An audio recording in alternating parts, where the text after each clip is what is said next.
Hello, I am Rosm7134. Don't worry, we're only friends. He has no choice, he has to say yes. Look, Roz, whatever task you think you're doing, you don't have to anymore. Okay, you're done. I officially unask. No, we're all so boring. All we do is gossip. I dare say Brightbill is the most interesting thing among us, though none would ever admit it. Roz is a robot who is destined to help human beings complete their tasks. She's destined to be of help to the people she serves. But she finds herself on an island that doesn't have any people on it. All the island has is wild animals. And because she knows nothing but to do the job she wasn't intended to do, she goes about trying to be of help to these wild animals. And in the process, she has to learn to be more than she was programmed to be. Remember, there is nothing he can do that you can't. Allow me to introduce myself. Fink, predator, and local goose expert, which I know you could use about now. That's not gonna work. He needs to eat, swim, and fly by fall. I thought you said they weren't aggressive. That one's different. I've never seen one of those before. Then we are in trouble. Fink the fox, apex predator, incredibly charming, foxy little guy, the bushy tail, and devious but incredibly loving. Nothing like myself. I'm a fox. I do foxy things. It's in my nature. Negative. That gosling stalks me, emits noise, and makes simple tasks more complicated or impossible. You were not easy to find. Moments after receiving your signal, we lost it again. Almost as if a certain Rosm unit shut it off.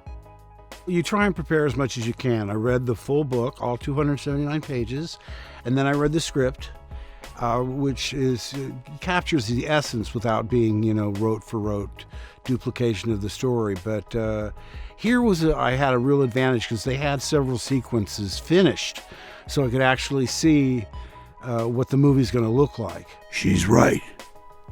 I will not harm anyone. Not while we're in here. I know predators, and those are predators. Predator and local goose expert. I'll be chasing you again tomorrow. Nah, just kidding. The Wild Robot is about a robot, as the name would suggest, who has found herself on this island and doesn't really know what her purpose is, and then finds a young gosling and kind of finds a bit of a family on this island, and that quickly becomes her purpose. Do either of you know more about flying than you did swimming? Oh, I'm good. Just swimming. Swimming! Okay, anytime? Scanning. Beep, bop, beep, beep, bop, boop, beep. Huh? The beautiful thing about animation is that there's nothing there by chance. Nothing on the screen is there by chance, and no sound, or voice, or bit of dialogue is there by chance. Every second of it is thought out by people who are doing beautiful work and really care about what they're doing. Failure is inevitable, but I promise, there is magic along the way. It's right there! The monster! We geese are a cranky lot, suspicious of pretty much everything, but at least we're good conversationalists. People involved work for years to design it specifically for that size of screen and for that collective experience. I mean, most people I think prefer seeing films in the cinema because of the collective element, but with something like this which has great scale and grandeur, it would be a shame to limit yourself to a small iPad or a small screen. And if you have the opportunity to see it in the cinema, I would grab it. Brightbill was never supposed to get this far, you know that. It is more dangerous for him than anyone else, but he has a chance. If where his wings end, his heart can pay the balance. I miscalculated. I should have considered your emotional wavelengths. Hey! I think it's been a total collaboration between me and Chris. I mean, I remember when I first came in, we really like found it in the session.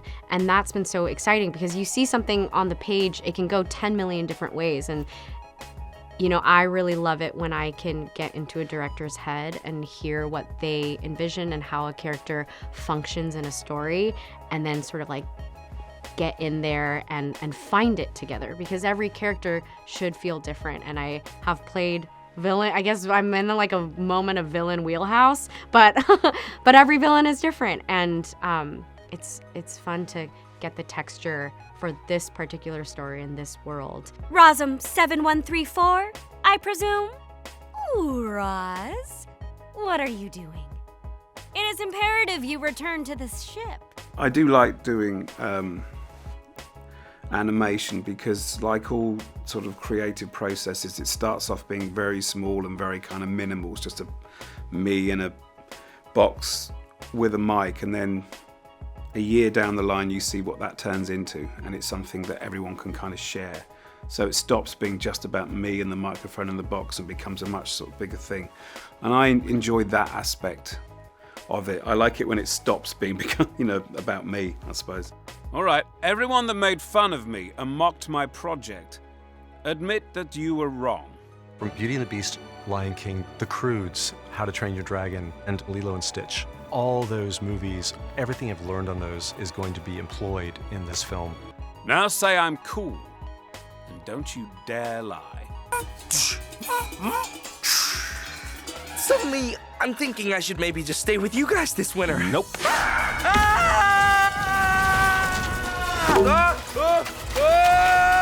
It has been fascinating to have a front row seat to the process of making Roz and the world that she lives in.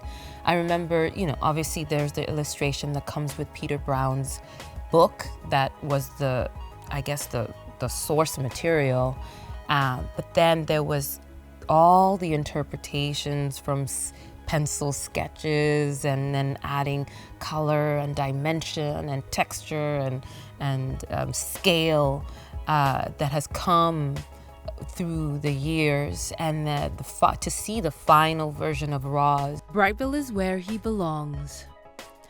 And now you can return to your solitary life of struggling to survive on an island where everything wants to kill and eat you. I will register that as a 10. One of the things I really like about drawing Roz is because she's got these flowing arms and these flowing shapes on her legs, so she's very fluid. Negative. I do not have the programming to be a mother. The experience that I've had recording my first DreamWorks Animation movie has been incredibly fun, incredibly hard work. I've always had an inkling how much work goes into these kinds of experiences. It's no surprise, but I still am fascinated about how much goes into it from so many different levels, both technically and creatively and physically. I think there's so much vocal performance capture that I wouldn't be able to do without my director, Chris, and everyone that's on the other side of whatever you call it, glass. Relax. Here you go. Take it. He's got that great childlike wonder when you show him something just that he hasn't seen before, and he's like, that's... Stylistically, we started really pushing different painting styles, but we still wanted to be able to follow our characters through a believable, dimensional world. Unless you want to stay, because we could hang out and do stuff. Chris is such a joyful artist. He brings that childlike joy into his work every day. He loves the thing he's making. At the beginning of the film, Roz is this kind of somewhat slightly unfeeling robot. And I guess that you could say that Bright Bill kind of teaches her, as not just Bright Bill, but Bright Bill kind of teaches her this, you know, the idea of kindness and love. And their relationship is obviously mother and son, and it's very clear that just gets stronger and stronger throughout. And the love and kindness that Roz learns is what, you know, eventually kind of helps them succeed in the film. So I think that's one of the really key themes. Oh, I'm good. Just swimming. Swimming! Swimming! Oh, good. Just swimming. Yeah. Thanks, Beak. Anyone see my lost fuzzballs? Smelly, bitey. I know predators, and those are predators.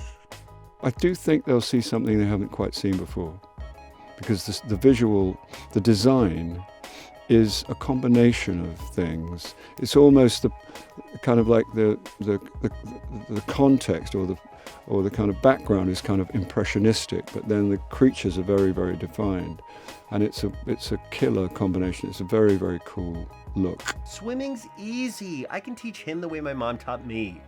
Swim! Longneck, one of the leaders of the coming migration. I have been watching you both for some time. Tell me, how did you secure a task in a place where nothing can communicate with you? I thought you said they weren't aggressive. That one's different. I've never seen one of those before. Then we are in trouble.